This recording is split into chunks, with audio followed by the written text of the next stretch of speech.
예, 우리 기도하시면서 수요 예배 드리도록 하겠습니다. 기도하겠습니다.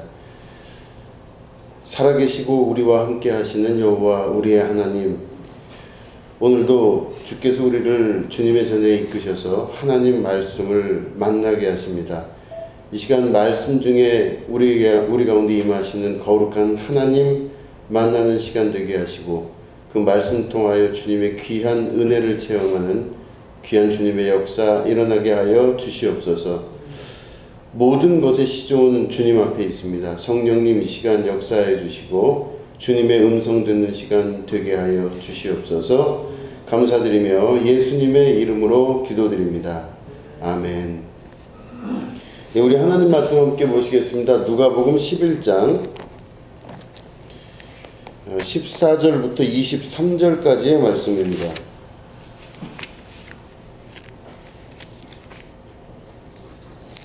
예, 누가복음 11장 14절부터 우리 23절을 교독하도록 하겠습니다. 예수께서 한 말 못하게 하는 귀신을 쫓아내시니 귀신이 나가매 말 못하는 사람이 말하는지라 무리들이 놀랍게 여겼으나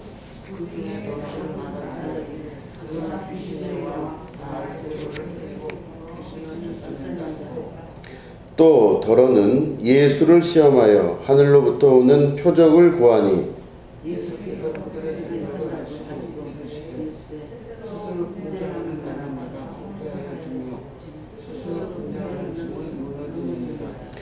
너희 말이 내가 바알세불을 힘입어 귀신을 쫓아낸다 하니 만일 사탄이 스스로 분쟁하면 그의 나라가 어떻게 서겠느냐.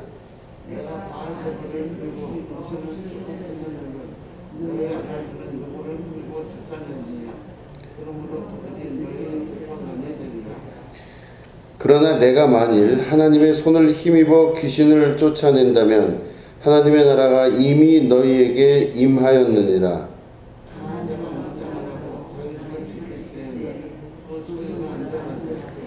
더 강한 자가 와서 그를 굴복시킬 때에는 그가 믿던 무장을 빼앗고 그의 재물을 나누느니라.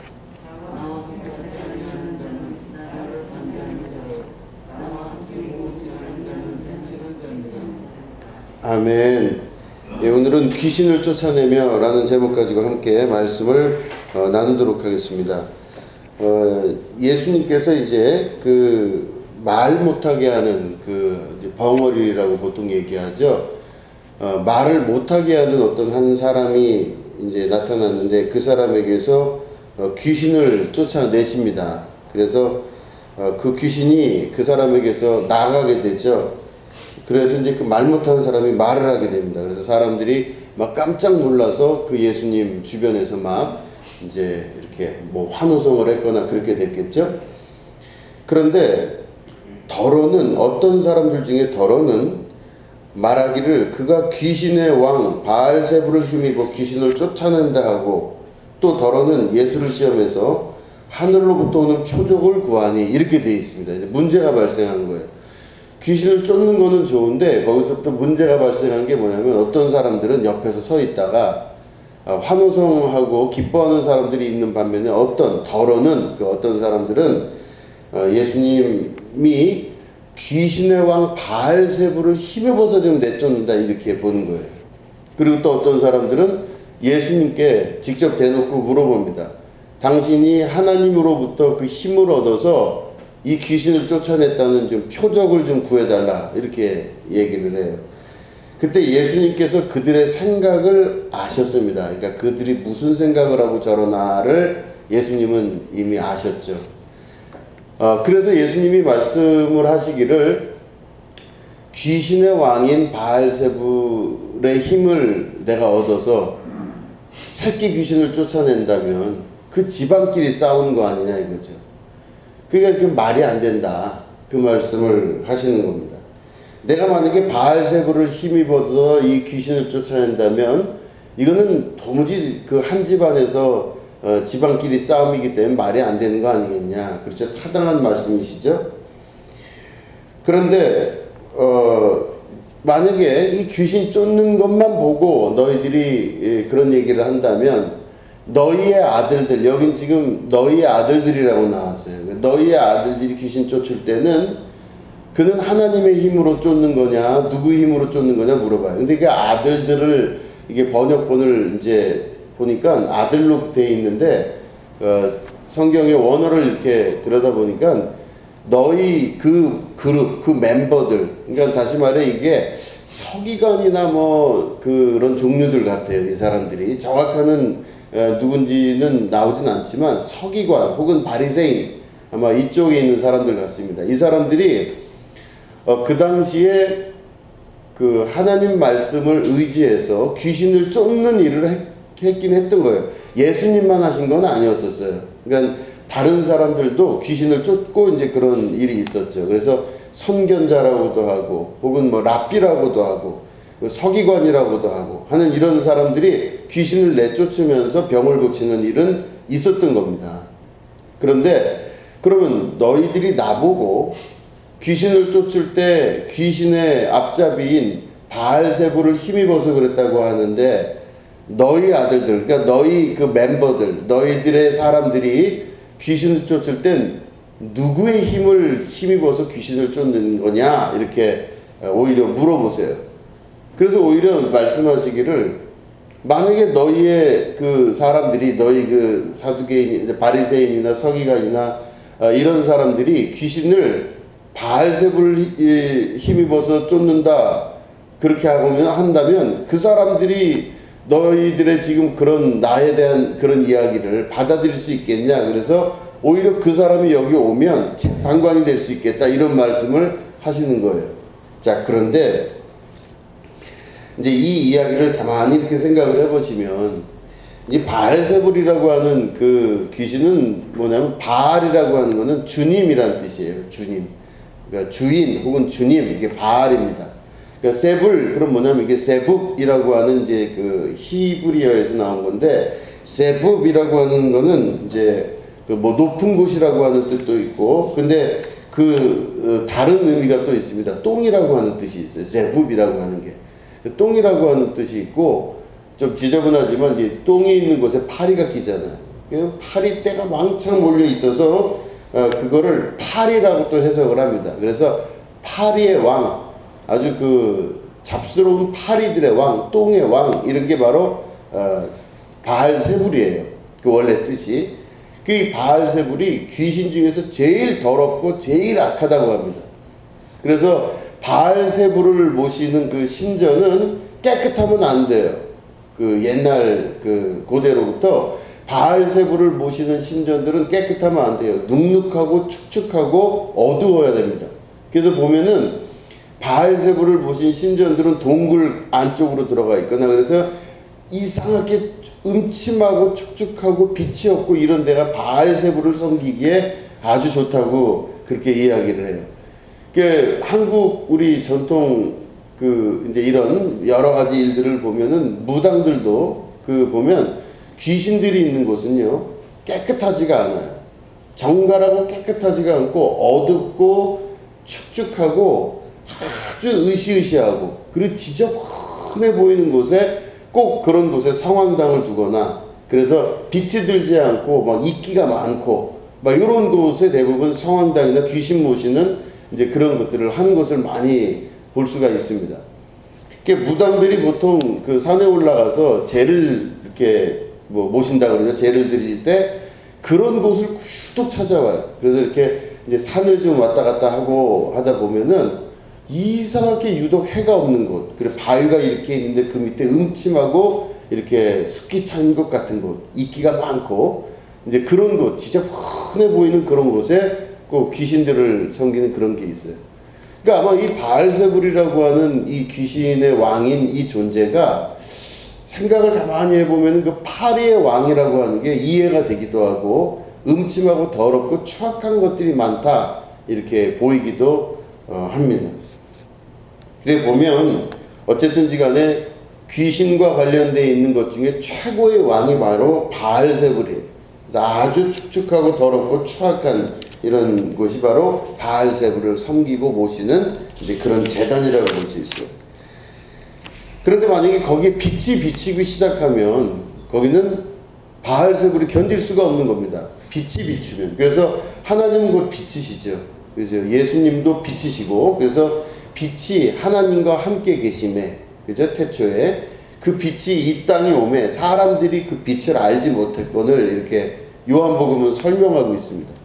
그래서 빛이신 주님이 어둡고 축축하고 눅눅한 더럽고 추악한 곳에 빛이 비추면 거기는 그 빛으로 말미암아 어둠이 떠나간과 동시에 그 눅눅함이 사라지게 되는 겁니다. 그러니까 귀신이 존재할 수가 없는 곳이 되는 거예요. 자, 그래서 이 바알세불이 귀신의 왕인데 그 귀신의 주인입니다. 파리의 왕, 똥의 왕이라고도 하는 아주 추악하고 지저분한 그 바알.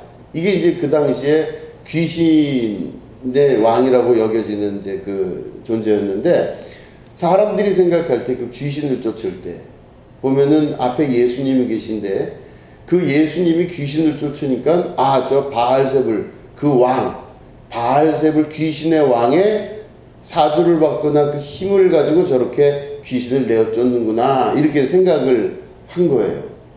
그러니까 이제 그 이야기를 들은 예수님께서 그 사람들에게 이야기를 하시는 겁니다.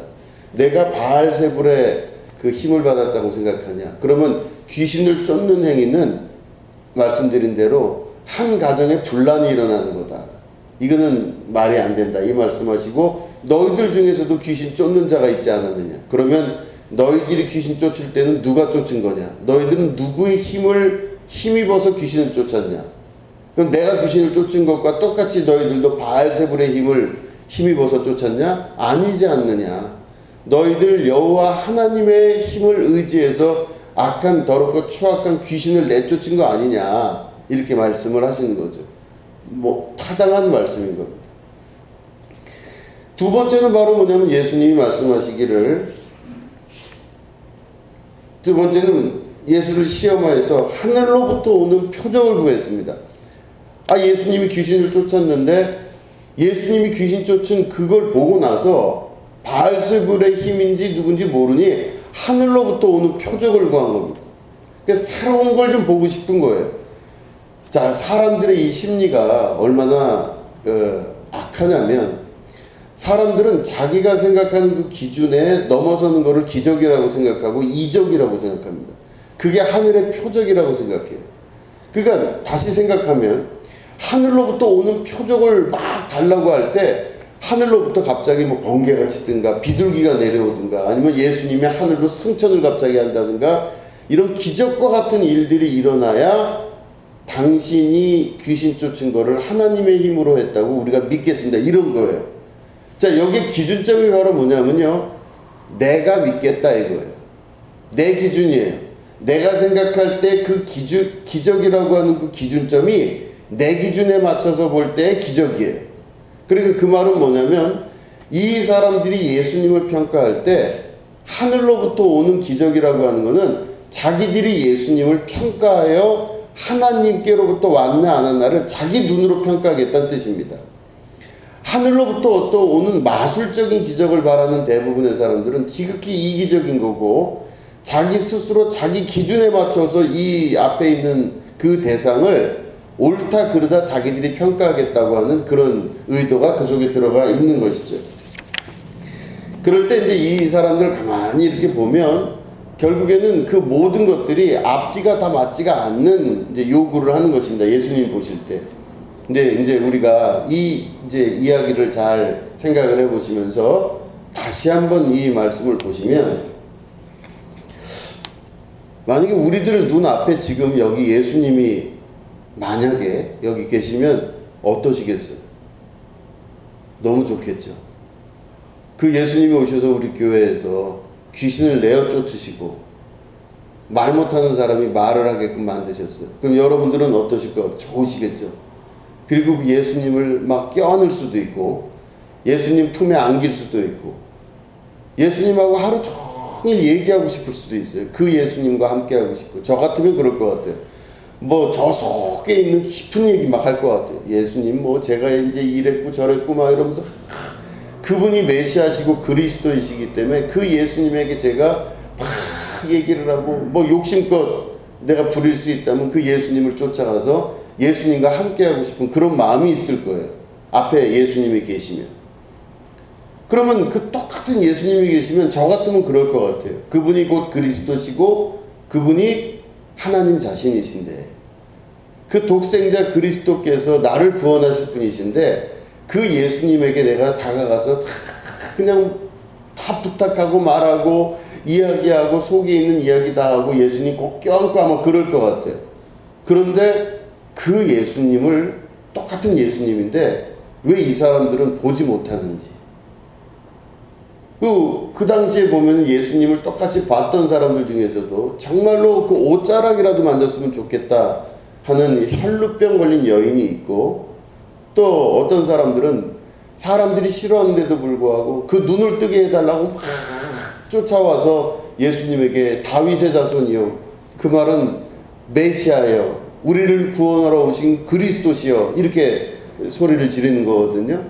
막 쫓아와서 예수님에게 그렇게 간절히 구하고 있는 그런 사람들도 있는데, 왜 이 사람들은, 서기관이나 바리새인들이나 왜 랍비나 이런 사람들은 예수님을 귀신의 아버지라 그러고 바알세불의 힘을 입어서 귀신을 쫓는다, 왜 그렇게 꼭 얘기를 하는지, 왜 똑같은 예수님을 보고도 그렇게 하는지, 어떤 사람은 그렇게 예수님을 보고 싶어하고 왜 어떤 사람은 그 예수님을 정말로 귀신의 힘을 힘입어서 저러고 돌아다니는구나 이렇게 평가를 하는지 이해가 잘 안 되는 거죠. 예수님 믿는 우리들도 똑같은 삶을 살면서도 그렇게 사람마다 같은 예수님 말씀, 같은 예수님의 거룩한 교회를 바라볼 때 서로 다 다른 눈으로 바라본다고 하는 겁니다. 그 왜 그럴까요? 그 이유가 뭘까요?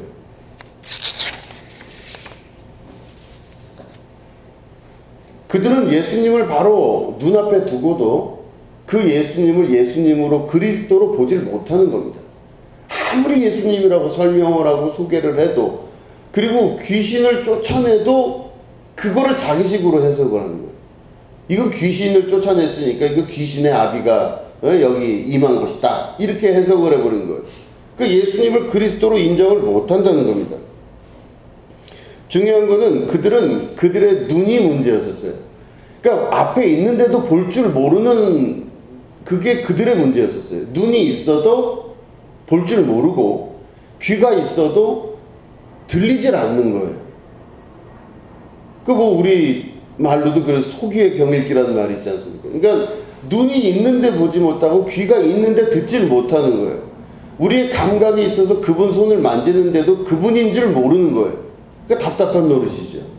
그러니까 결국에는 내 눈이 그 예수님을 예수님으로 볼 줄 모르기 때문에 문제가 되는 상황을 말씀을 하시는 거예요.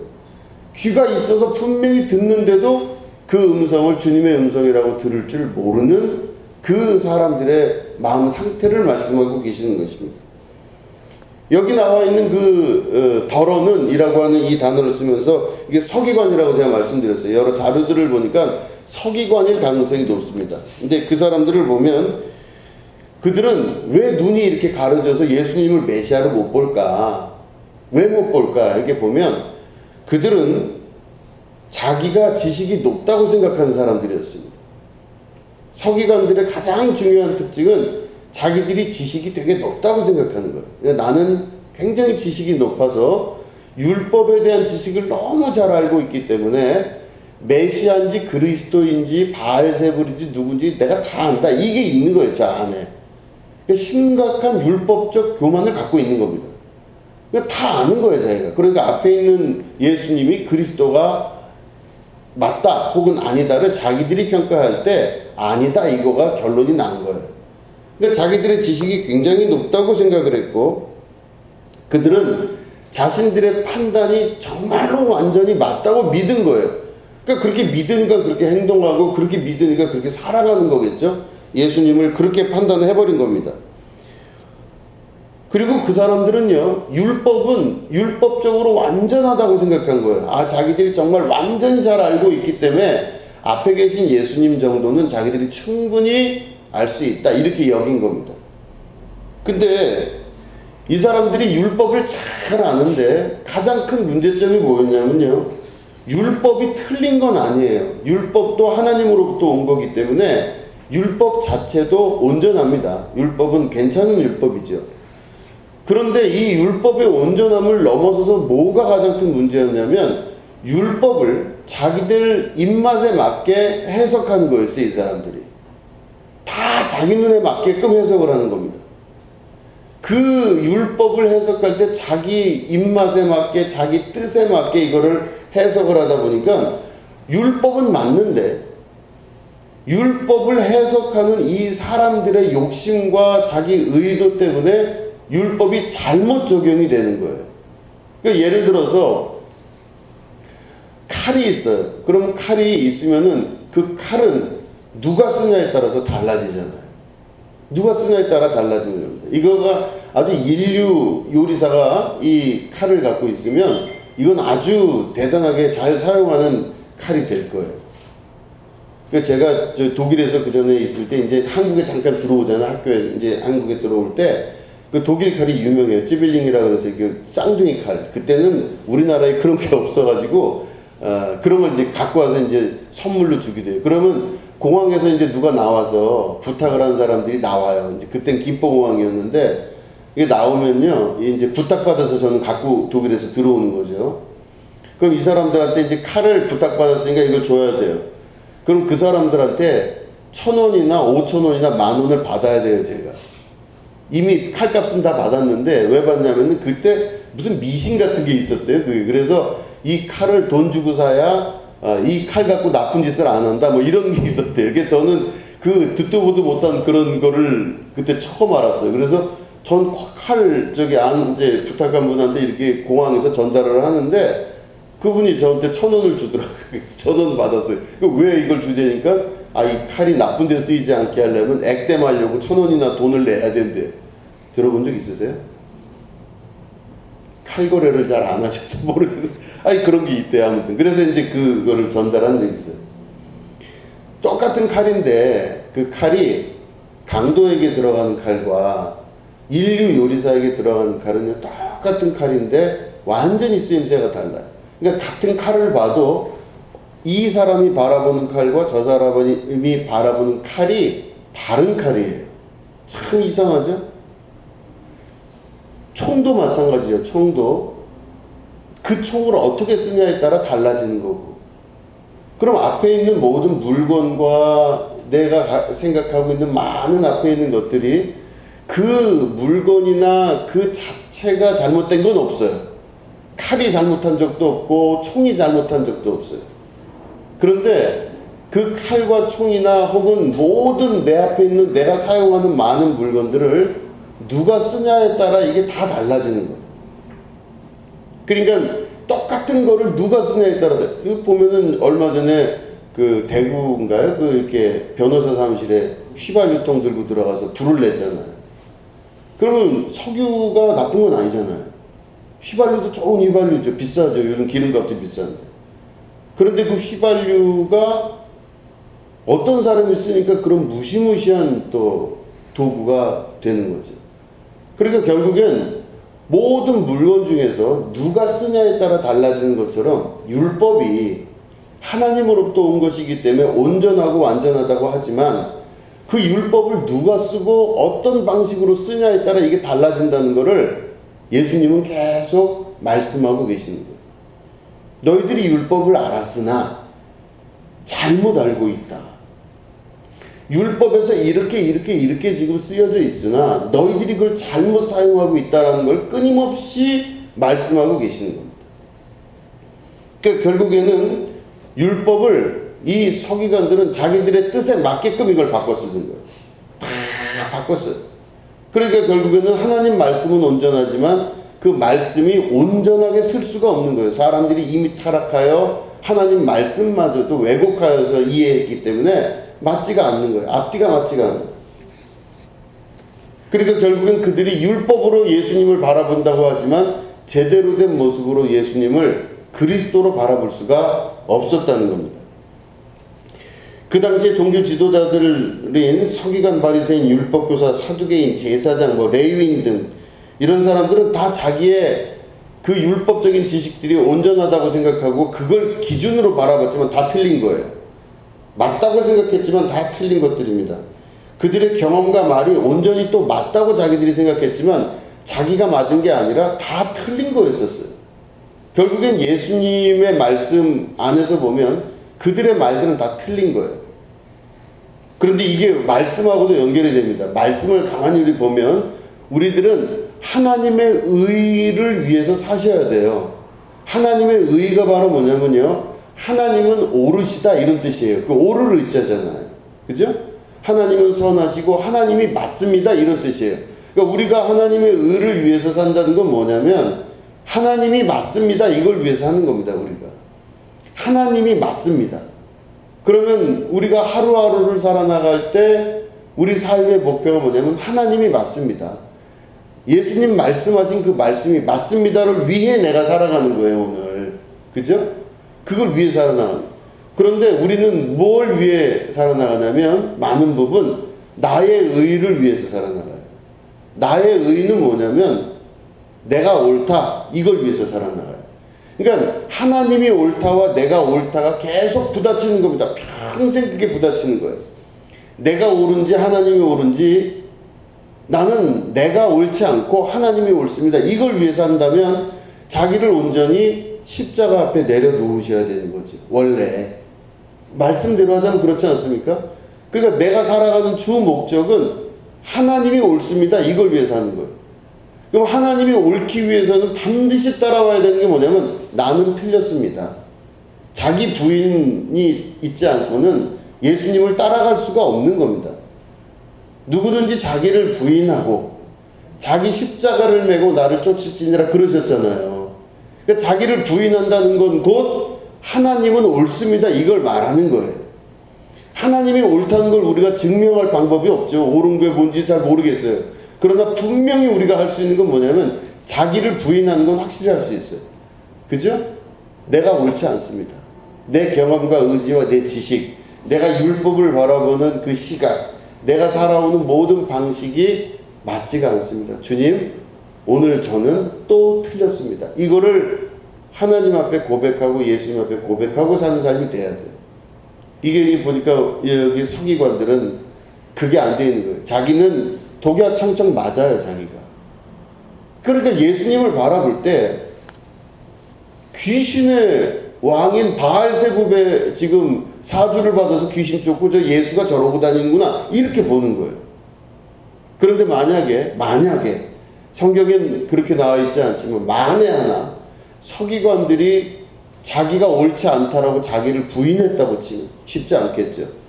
자기가 알고 있는 지식이나 경험이나 알고 있는 많은 것들을 모릅니다라고 만약에 부인했다면 그럼 그들은 눈이 확 띄었을 거예요.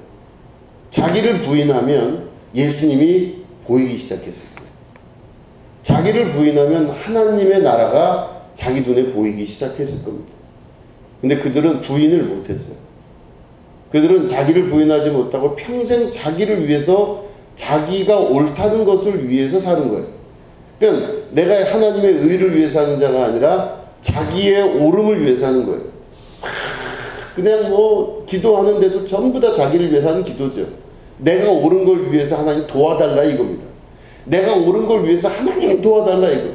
근데 그게 아니라 하나님이 옳습니다. 내 상황이 어떻게 됐건 모든 게 어떻게 됐어도 하나님은 맞습니다. 옳습니다. 이거를 인지하고 믿음 안에서 그런 결실들을 위해 계속해서 내가 살아간다면 결국엔 모든 환경을 조성하시고 모든 역사를 조성하시는 하나님의 뜻에 합당한 삶을 그때부터 살 수가 있게 되는 겁니다. 그래서 저희가 이제 그 시골에서 목회하면서 있다가 올라올 때 이제 올라오면서 서울에서 두려운 마음을 갖고 올라왔어요. 이게 서울에서 어떻게 살아가나 이게 걱정이 되는. 이게 시골에서만 10년을 있었는데 이거 어떡하나. 서울 사람들은 다 그냥 뭔가 이렇게 스마트해 보였거든요. 그래서 걱정이 됐는데 그때 이제 생각하고 하나님 앞에 결정한 건 뭐냐면 모든 것들, 다시 말해 좋은 거건 나쁜 거건 하나님께서 허락하신 건 다 맞습니다. 이렇게 믿는 믿음으로, 특별히 애들 키울 땐 그게 더 우리한테 확실했어요. 그래서 뭐 여건이 허락한다면, 뭐 내가 뭔가를 조금 더 할 수 있다면 이런 거가 아니라 그냥 주어진 대로 우리가 산다, 이렇게 생각을 했어요. 정말로.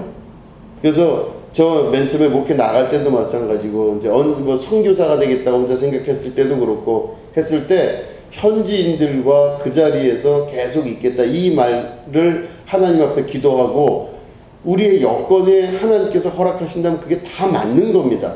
이렇게 이야기하고 하나님 앞에 고백하고 나왔어요. 근데 거길 그렇게 하다 보니까 하나님이 하시는 게 다 옳다 그러지만 과정 중에 되게 힘들어요. 위험하다는 생각도 들고, 때로는 이게 맞나 싶은 생각도 들을 때가 있어요.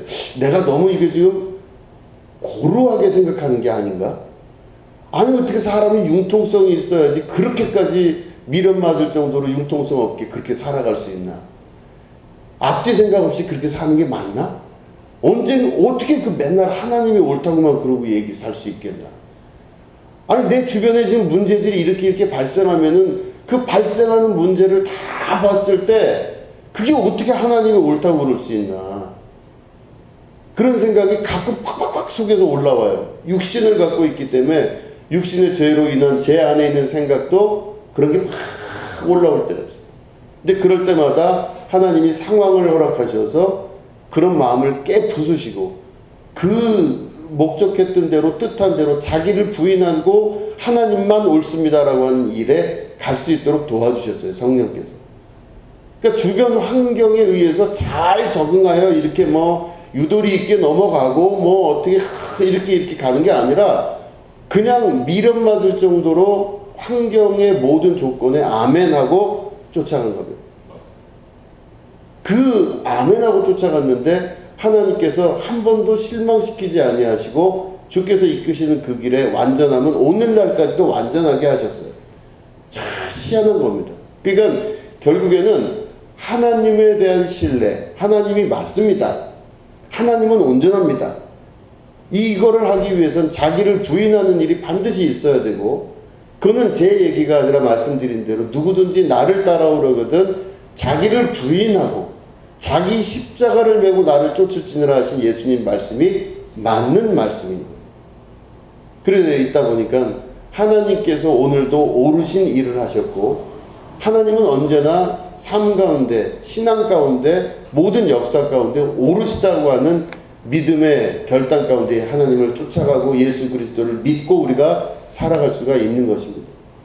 신앙생활의 이 길 자체가 길고 어려운 길일 수도 있어요. 그렇지만 이 길 가운데 이미 그 길을 걸어가신 예수님께서 우리에게 성령의 이름으로 다시 오셔서 성령께서 그 말할 수 없는 탄식으로 오늘도 우리를 위해 기도하시고 또 이끌어 가신다는 것, 우리가 이걸 잘 기억하시고 자기를 부인하는 것으로 끝나는 것이 아니라 자기를 부인하는 것이 곧 하나님인 옳습니다. 하나님의 의를 위해서 사는 삶이라는 걸 잘 기억하시고 그 믿음대로 여러분 승리하시며 주님의 거룩한 축복 가운데 나아가시게 되기를 주님의 이름으로 축원합니다. 기도하겠습니다. 하나님 아버지, 감사하고 감사드립니다. 예수님을 똑같이 보고 있지만 서기관들과 바리새인들, 이스라엘의 종교 지도자들은 예수님을 같은 눈으로 보지 못했습니다.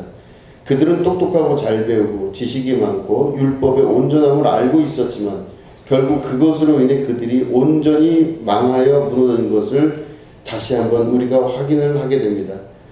평생 우리가 하나님의 의를 위하여 살아서 하나님의 오르심을 위하여 살아서 오늘도 하나님께서 우리를 도우시고 인도하시고 역사하시는 그 길대로 나아갈 수 있도록 주님 도와 주시옵소서. 때로는 지치고 연약하여 약해질 때가 있지만 성령 하나님 도우셔서 온전케 하셔서 주님은 언제나 옳습니다. 이 기도의 제목대로, 이 뜻대로, 우리의 목표대로 살아갈 수 있도록 주님 도와 주시옵소서. 감사드리며 예수님의 이름으로 기도드립니다. 아멘.